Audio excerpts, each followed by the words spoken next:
Everyone, welcome to our channel shine the word with Taji. ये जो video है ना, ये आप लोगों के लिए बहुत ही ज़्यादा इंपॉर्टेंट होने वाली है, क्योंकि इस वीडियो में हम लोग आपका जो हिंदी का व्याकरण है, आपका मतलब हिंदी ग्रामर का जो आपका एक मोस्ट इंपॉर्टेंट टॉपिक है वो वाला पूरा कवर करने वाले हैं। आप लोगों ने थंबनेल में देख लिया होगा कि हम लोग इस वीडियो में जो है संधि देखने वाले हैं।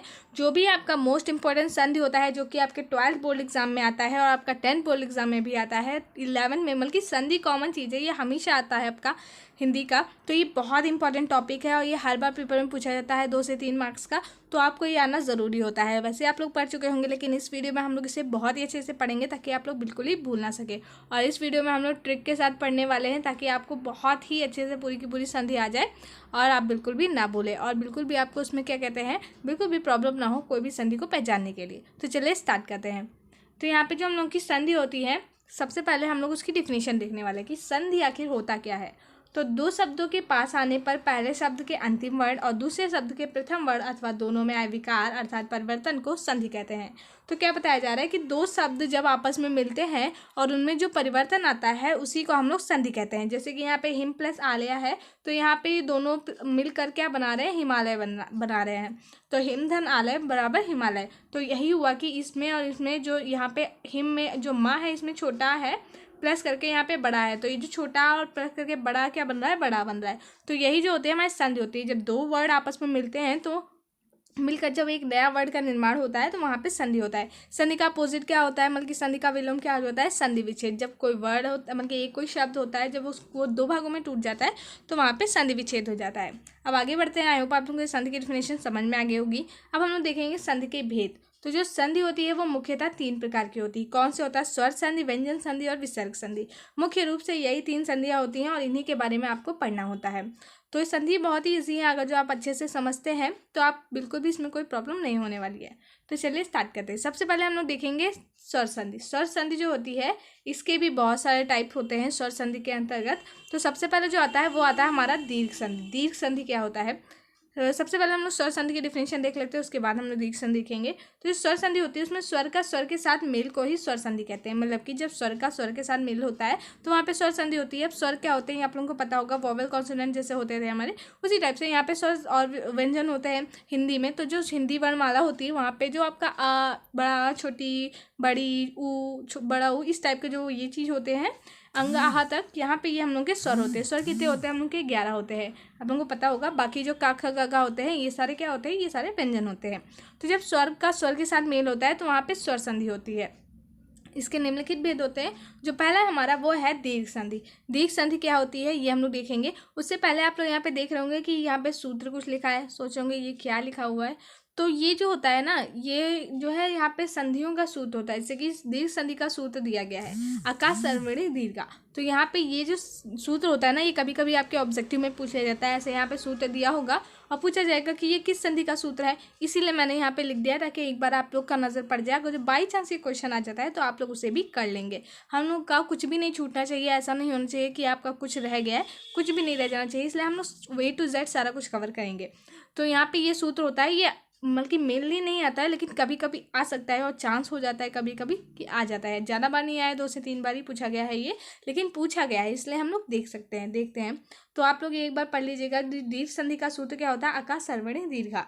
ठीक है, आई होप आप लोगों को समझ में आ गया होगा। अब हम लोग देखेंगे दीर्घ संधि क्या होती है। तो इस संधि में पूर्व पद का अंतिम पद और उत्तर पद का प्रथम वर्ण समान होने पर दोनों मिलकर दीर्घ स्वर को ही जो है दीर्घ स्वर हो जाता है। तो क्या होता है, जैसे कि एक पूर्व पद दिया गया है और एक जो है उत्तर पद दिया गया है। तो इसमें क्या होता है, जो पूर्व पद होता है उसका जो अंतिम वर्ण होता है और जो उत्तर पद का जो होता है प्रथम वर्ण होता है, ये मिलकर जो है एक वर्ड का निर्माण करते हैं। जैसे कि विद्या में पहले में क्या है, बड़ा है, और अर्थी में छोटा है। तो बड़ा और प्लस छोटा मिलकर क्या बना रहे हैं, बड़ा बना रहे हैं। तो यहाँ पे यही बताया गया है, मतलब कि विद्या प्लस अर्थी, यहाँ पे क्या हो जाता है, विद्यार्थी। वैसे तो विद्या धन अर्थी होना चाहिए, हम लोग प्लस नहीं कहते, इसे धन बोलते हैं हम लोग हिंदी में।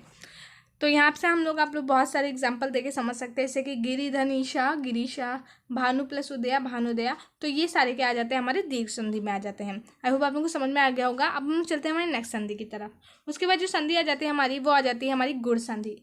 गुण संधि क्या होती है, ये भी बहुत इंपॉर्टेंट है। इसका सूत्र भी दिया गया है हम लोग का अध गुणा। ठीक है, तो ये भी बहुत ईजी है। एक बार आध गुणा आप लोग ऐसे समझ सकते हैं, आध गुणा करके 1-2 बार पढ़ते हैं तो आपको पता चल जाता है।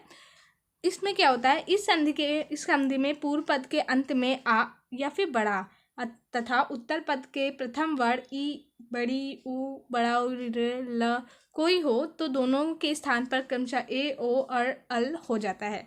ठीक है, तो जहाँ पे ऐसे हो जाता है वहाँ पे गुण संधि होती है। हम लोग तो अभी पहले ऐसे डिफिनेशन समझेंगे, उसके बाद हम लोग एक बार से एक ट्रिक के साथ समझेंगे ताकि आपको पूरा का पूरा समझ में आ जाए। लेकिन डिफिनेशन भी जानना हमारे लिए ज़रूरी है, बुक में दी गई है और आपको पता भी होना चाहिए अच्छे से। और ट्रिक तो उन लोगों के लिए होती हैं जिनको बिल्कुल भी समझ नहीं आ रहा होता है, टाइम नहीं बचा होता है कैसे लर्न करें, तो फिर वो लोग ट्रिक के साथ लर्न कर लेते हैं और कोई प्रॉब्लम नहीं रहती है। लेकिन अभी आप लोगों के पास बहुत ही टाइम है, अगर जो आप पूरा अच्छे से A to Z कॉन्सेप्ट के हिसाब से समझते हैं तो आप कभी भी आगे चल के नहीं भूलते हैं। तो चलिए देख लेते हैं इसमें क्या बताया जा रहा है। इसमें अगर जो आप धन ई हो जाता है तो वहाँ पे ए हो जाता है, बल्कि अ ई मिलकर ए हो जाता है, ये 2 बार हो गया सॉरी। यहाँ पे आप बड़ी मिलकर भी ए हो जाता है, आर मिलकर अर हो जाता है। तो इस टाइप के जो वर्ड होते हैं ना वो हमारे गुणसन में आते हैं। जैसे एग्जांपल देख सकते हैं, नग धन इंद्र, तो नगेंद्र हो गया। यहाँ पे ग और ई मिलकर क्या हो गया, ये वाली पाई लगा दी है इस पे, है ना, गा पे ऐसे वाली ए वाली। तो यहाँ पे नग प्लस इंद्र मिलकर क्या हो रहा है, यहाँ पे नगेंद्र हो रहा है। इसी प्रकार से रमा प्लस ईशा तो रमेशा, राज प्लस ऋषि राजर्षि। ठीक है, इस टाइप से गुण संधि हो गई हमारी। अब हम लोग आगे बढ़ेंगे नेक्स्ट संधि पे। उसके बाद जो हमारी संधि है वो है हमारी वृद्धि संधि। वृद्धि संधि क्या होती है, तो इसका सूत्र होता है वृद्धिरेचि। ठीक है, यहाँ पे सूत्र दिया गया है। इसमें क्या होता है, इस संधि में पूर्व पद का अंतिम वर्ण आ या फिर बड़ा अथवा उत्तर पद का प्रथम वर्ण ए ओ हो तो दोनों वर्णों के स्थान पर क्रमशः ए और ओ हो जाता है। जैसे कि आ प्लस अ है, ए है तो वहाँ पे ए हो जाएगा। ठीक है, अ प्लस ए है तो वहाँ पे भी ए ही रहेगा, आ प्लस ओ है तो वहाँ पे अ हो जाएगा। ठीक है, इस टाइप से, जैसे कि ए का प्लस ए का तो एक का, इस टाइप से मत प्लस ऐक्य तो मतैक्य, इस टाइप से जो होती है हमारी वो हो जाती है वृद्धि संधि। उसके बाद आगे देखते हैं, ये सारे आपके स्वर संधि के ही उदाहरण, बल्कि वो जो क्या कहते हैं भेद है, तो आप लोग अच्छे से देखिएगा। उसके बाद आती है हमारी यड़ संधि। तो जो यड़ संधि होती है इसका सूत्र होता है इकोड़ यच। ठीक है, इस संधि में ई, बड़ी, ऊ, बड़ा ऊ, ल किसी भी वर्ण के बाद असमान वर्ण आने पर दोनों मिलकर क्रमशः या व ला हो जाते हैं। ठीक है, जैसे कि ई प्लस अ क्या हो जाता है, या हो जाता है। ई प्लस आ क्या हो जाता है, या हो जाता है। ठीक है, तो ये क्या होता है, यदि प्लस अपि यद्यपि, ओके, इति प्लस आदि इत्यादि, प्रति प्लस उत्तर प्रत्युत्तर, तो ये हो जाते हैं हमारी यड़ संधि। आई होप आप लोगों को समझ में आ रहा होगा। अब हम देखेंगे अयादि संधि। अयादि संधि क्या होती है, तो स्वर संधि के 5 ही भेद होते हैं, तो ये लास्ट है हमारा अयादि संधि।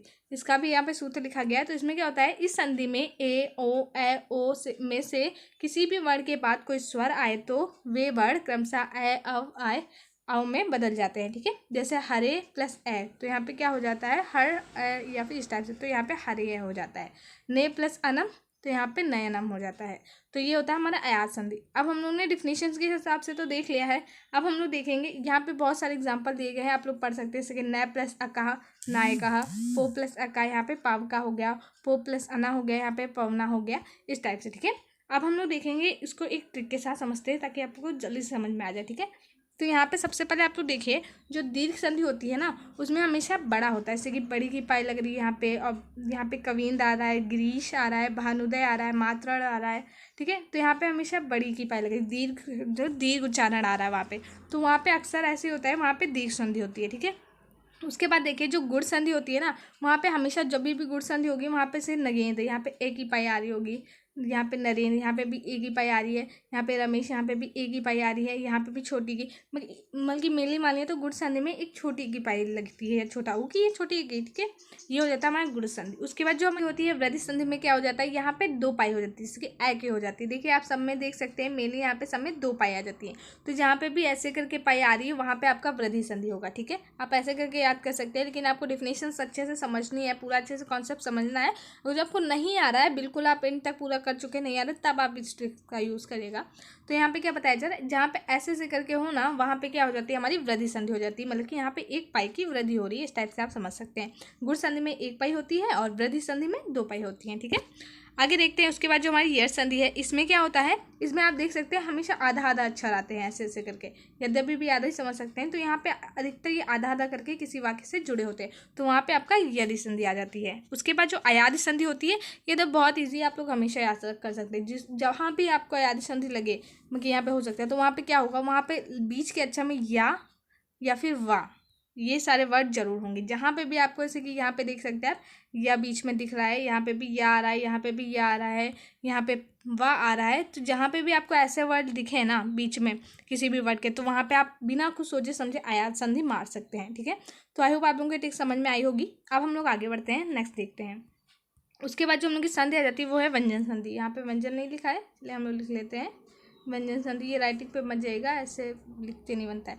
तो यहाँ पे व्यंजन संधि, ठीक है। तो जिन दो वर्णों में संधि होती है उनमें से पहला वर्ण यदि व्यंजन हो और दूसरा वर्ण व्यंजन हो अथवा स्वर हो तो उसका विकार जो होता है वो व्यंजन संधि, बल्कि जो पहला वर्ड वहाँ पे हो वो व्यंजन होना चाहिए। ठीक है, और जो दूसरा हो वो स्वर या व्यंजन दोनों हो सकता है। तो वहाँ पे क्या होता है, हमारा व्यंजन संधि आ जाती है। जैसे कि इससे एग्जाम्पल देख लेते हैं।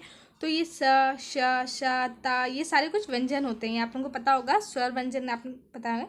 तो यहाँ पे जैसे कि जिसमें भी पीछे जो होता है व्यंजन होते हैं और बाद में यहाँ पे स्वर या व्यंजन दोनों हो सकते हैं, तो उसका जो मेल होता है वो हो जाता है क्या होता है वहाँ पे व्यंजन संधि हो। जैसे कि निश प्लस निश धन छलम, तो यहाँ पे क्या हो जाएगा निश्चलम। और इसमें एक और चीज़ होती है जो कि ट्रिक है आपकी।